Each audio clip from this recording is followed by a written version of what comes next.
The music had just shifted to At Last by Etta James when I saw her. My stepsister Vanessa stood at the edge of the dance floor, and my stomach dropped. She wasn't supposed to be wearing white. Nobody wore white to a wedding except the bride. That was basic etiquette. But there she was in a flowing white gown that looked suspiciously like a wedding dress, complete with a small train that she kept adjusting for maximum visibility. "Is that?" my new husband Marcus whispered in my ear as we swayed. "Don't," I whispered back, forcing my smile to stay in place. "Just don't. Not today." But I knew Vanessa. I'd known her for 12 years, ever since my mom married her father when I was 14. She didn't do anything by accident. The white dress was a declaration of war. I should have seen this coming. The warning signs had been there all week. The mysterious smirks during the rehearsal dinner. The way she'd insisted on sitting at the table closest to the dance floor. The fact that she'd brought a +1 none of us had ever met. A photographer friend who kept taking pictures of her instead of the actual wedding party. "Sophie, you look absolutely radiant," my Aunt Martha had said earlier, squeezing my hand. "Don't let anything ruin this day for you." She glanced meaningfully at Vanessa, who was already working the room in her white gown, letting guests assume she was either part of the wedding party or possibly even another bride. I'd overheard her telling my cousin that it was a special dress for a special announcement. The song was barely halfway through when she started pushing through the crowd, her hand pressed dramatically against her stomach. Oh no. No. I knew that look. I'd seen it before, at my college graduation when she'd faked a fainting spell, at my engagement party when she'd announced her own engagement to a boyfriend of 2 weeks, at my mother's birthday when she claimed to have won the lottery. "Marcus," I whispered urgently, "she's going toe." "Still PE music," Vanessa screamed, stumbling into the middle of the dance floor. The DJ, a young guy named Tyler who'd been nothing but professional all evening, looked confused but slowly faded the music out. 200 guests turned to stare as Vanessa positioned herself directly in the spotlight meant for our first dance. I caught Tyler's eye and saw something flicker across his face, recognition. He'd been setting up when I casually mentioned my concerns about certain family members causing drama. I'd even joked about Vanessa's history of attention-seeking behavior. He'd laughed and said he'd seen it all in his 5 years of wedding digging. "I'm so sorry," Vanessa gasped, one hand on her stomach, the other pressed to her forehead like a swooning Victorian maiden. I didn't want to steal the spotlight, but here it comes, I thought. Marcus's hand tightened around mine. I could feel the tension radiating from our wedding party. My maid of honor, Jessica, had actually taken a step forward like she was ready to physically intervene. "I'm Parisian auntie with TYNs, Vanessa wailed. "I just found out this morning and I couldn't keep it in anymore. I'm going to be a mommy." The guests erupted in confused murmurs. Some started clapping uncertainly. My Aunt Patricia, who'd have 4 glasses of champagne, actually cheered. But I noticed my mom's face had gone pale, and Vanessa's father, my stepfather Robert, looked like he'd been slapped. "Congratulations?" someone called out uncertainly. Vanessa basked in the attention, spinning so her white dress flared out. "I know it's Sophie's day, but when you get news this big, you just have to share it with family." I watched her performance with a mixture of fury and resignation. This was classic Vanessa. When I'd gotten into medical school, she'd announced she was writing a novel. When I'd gotten engaged, she'd suddenly been discovered by a modeling agency that turned out to be a scam. Every milestone in my life had to be accompanied by some dramatic announcement from her. "Vanessa," Robert started, his voice tight with embarrassment. "This isn't the time." "Oh, I know," she cried, actually twirling now. "I'm so sorry, Sophie. I just couldn't help myself. You know how emotional pregnancy makes you. And twins. Can you believe it? Twins." She was laying it on thick, even for her. The photographer friend was snapping pictures rapidly, probably for whatever social media storm Vanessa was planning later. "We should toast the happy news," Vanessa's best friend Brittany called out, clearly in on whatever this was. "To Vanessa and her twins." That's when Tyler the DJ did something I'll never forget. He leaned into his microphone, his voice cutting through the chaos with professional clarity. "Interesting timing, Vanessa." The room went quiet. Vanessa's tears topped mid-roll.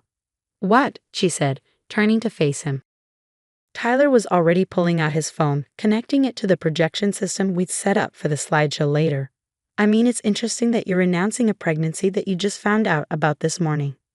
Tyler, I breathed, not sure whether to stop him or let him continue. The wall behind the dance floor lit up with a social media post. Vanessa's profile. Posted 2 hours ago, right around the time we've been taking pre-reception photos. When you posted this, Tyler read aloud in a clear, news anchor voice. Lol, can't wait to pull the fake pregnancy prank at my stepsister's wedding. She'll die when I steal her spotlight in this white dress. Hashtag prank queen, hashtag wedding crasher, hashtag twins fake bump. The silence was deafening. Someone dropped a champagne flute. The sound of it shattering seemed to echo forever. That's, Vanessa sputtered, her face cycling through emotions rapidly. That's not. Someone hacked my account. Tyler swiped to the next screenshot with the casual air of a prosecutor presenting evidence. And this one from last week. Bought the pair of fake white dress for Sophie's wedding. She's gonna lose her mind. Building a fake bump with toilet paper as we speak. I heard gasps from the crowd. My grandmother muttered something in Italian that I'm pretty sure wasn't complimentary. Another swipe. Oh, and here's the tutorial you watched on how to fake a pregnancy announcement for maximum drama. You liked it, and commented perfect for next Saturday. Stop, Vanessa screeched, lunging toward the DJ booth, but Tyler smoothly continued. Wait, there's more. Here's your Amazon order history. Another image appeared. Fake pregnancy belly, ordered Tuesday, 1-day shipping.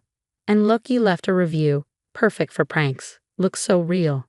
My mother stood up slowly from her table. Her face had gone from pale to a shade of red I'd never seen before. Vanessa Michelle Henderson. I'd never heard my mom use that tone. It was the voice she used exactly once before, when she caught my biological father cheating 15 years ago. Mom, I can explain, Vanessa started, but her voice was drowned out by the murmur of 200 wedding guests processing what they just witnessed. No, Robert interrupted, standing as well. His face showed a mixture of humiliation and fury. No more explaining, no more scenes, no more stunts. He turned to me and Marcus, and I saw tears in his eyes. Sophie, Marcus, I am deeply sorry. We should have addressed this behavior years ago. But Daddy, Vanessa tried again, her white dress now seeming more like a costume than a fashion choice. Now, Vanessa, we're leaving now. But Tyler wasn't done. As Vanessa was being escorted out by her mortified father, he called out cheerfully, "Oh, and Vanessa, I screenshot everything. You know, in case you try to claim you really were pregnant later. I've sent copies to Sophie and your parents. Congratulations on the fake twins, though. You little." Vanessa spun around, but Robert physically pulled her toward the exit. Also, Tyler added, now clearly enjoying himself. "That photographer you brought, he's been live streaming this whole thing. Hi, Kevin." He waved at the photographer, who looked like he wanted to sink into the floor. 20,000 viewers and counting. You're trending. The doors slammed behind them, the sound echoing through the ballroom. For a moment, nobody moved. Then my 85-year-old grandmother started slow clapping from her wheelchair. "Best wedding entertainment I've seen in 60 years, she announced in her thick Italian accent. Better than when Cousin Lucia's wig caught fire in 72. The tension broke. People started laughing, then applauding. Tyler smoothly started the music back up, picking up at last right where we'd left off, as if nothing had happened. "You okay?" Marcus whispered as we resumed our positions. I looked around the room. My mother was pouring herself a large glass of wine but gave me a thumbs up. My bridesmaids were group hugging by the bar. My college friends were high-fiving Tyler, who was graciously accepting tips and business cards. "Actually," I said, surprising myself. "Yeah, I'm great." And I was. Because for the first time in 12 years, someone had finally called Vanessa out on her behavior. Not quietly, not privately, but in front of everyone she'd been trying to impress. The rest of the reception was magical. Without Vanessa's toxic energy, people relaxed and actually enjoyed themselves. My mom even made an impromptu toast, apologizing for the interruption and praising Tyler as the hero we didn't know we needed. She also announced that family therapy would be starting immediately for those who needed it, which got a knowing laugh from the crowd. During dinner, people kept approaching our table with stories of their own about Vanessa. My cousin revealed she'd worn white to her wedding too.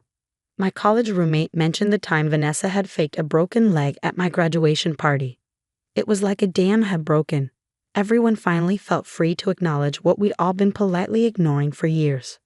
How did Tyler even know to screenshot that stuff? Marcus asked during our father-daughter dance. My stepfather had graciously offered to step in for my late father. I grinned. I may have mentioned to him during setup that my stepsister had a history of causing scenes. Told him to keep an eye on social media, just in case. Didn't actually think he would. Remind me to tip him extra, Marcus laughed. Later, as I was touching up my makeup in the bathroom, a group of guests I didn't recognize approached me. "We're Vanessa's coworkers," one woman explained. "We just wanted to say we're sorry for what happened, but also, thank you. She pulls this stuff at work too. Maybe now she'll finally get help." As the night went on, Tyler became something of a celebrity. He told the story of how he'd noticed Vanessa's posts while scrolling during a break, how he'd immediately started screenshotting everything, how he even found her Amazon review through her public wish list. "I've been doing this for 5 years," he explained to an eager crowd. "You develop a sixth sense for drama. Plus, Sophie mentioned her concerns, so I set up some Google alerts. The Amazon thing was just lucky. She'd shared her wish list on Facebook last month." But the real vindication came at the end of the night. As Marcus and I were leaving for our honeymoon, Tyler pulled me aside. "Hey, so full disclosure," he said. "I do social media monitoring for a lot of events now. Started after a birthday party disaster last year. Your stepsister's not the first person to try the fake pregnancy thing." "Really?" "Oh yeah, it's like a trending thing now. How to upstage the bride. There are whole forums dedicated to it. Reddit threads, TikTok tutorials, the works." He shook his head. "But posting about it beforehand? Using your real name? That's just amateur hour." He handed me a USB drive. "Everything's on here. Screenshots, timestamps, even the metadata proving they're real. The live stream recording too. You know, in case she tries anything else." I looked at the small drive in my hand. Why go to all this trouble? Tyler's expression softened. My sister's wedding got ruined by a narcissistic relative. Nobody stood up for her. She never got her perfect day back. He smiled. "Besides, it's your wedding. You deserve to have your first dance. And honestly, it was really satisfying to watch her face when I pulled up those screenshots." As our car pulled away from the venue, my phone was already buzzing with notifications. "Mom, I'm so sorry, honey. Robert and I are having a serious talk about Vanessa's behavior. This was the last straw. We're looking into treatment programs. My bridesmaid, OMG Tyler is a Lee G and got his card for my wedding. Unknown number. Hi Stuffy, this is Tyler's girlfriend. That video has 50K views already. Vanessa's wedding crashing days are over. Congrats on your marriage. College friend, your wedding is trending on Twitter. #FakeBumpgate. I turned my phone off and snuggled closer to Marcus. Vanessa had tried to ruin my wedding with a fake pregnancy in a white dress. Instead, she'd given me the best gift possible. Freedom from ever having to pretend her behavior was acceptable again. 6 months later, I received a letter from Vanessa. She was in therapy, had moved 3 states away, and was working on herself. She apologized, a real apology, not her usual manipulation. She mentioned that seeing herself on that projection screen, having her lies displayed for everyone to see, had been her rock bottom. I didn't respond. Some bridges, once burned, don't need rebuilding. Tyler, on the other hand, became wedding DJ famous. He started a side business in event security, basically monitoring social media for potential wedding and party crashers. He even gave a TED talk, Screenshots and Solidarity. How social media can protect your special day. And the video? It became a viral sensation, spawning countless memes and even a few copycat exposures at other weddings. Vanessa inadvertently started a movement of DJs and wedding planners taking a more proactive approach to managing disruptive guests. My wedding video is beautiful. There's a brief moment of chaos in the middle, sure. But what most people remember is the sight of Tyler the DJ, calmly destroying a narcissist with nothing but screenshots and a projector, while the bride and groom continued their first dance. It wasn't the wedding I planned. It was better. Because it was the wedding where I finally stopped being afraid of Vanessa's stunts, where my family finally saw her true colors, and where a DJ named Tyler became a legend. And yes, I kept the USB drive. Not because I planned to use it, But as a reminder, sometimes the best response to someone trying to steal your spotlight is to let them, and make sure everyone can see exactly what they're doing in the light.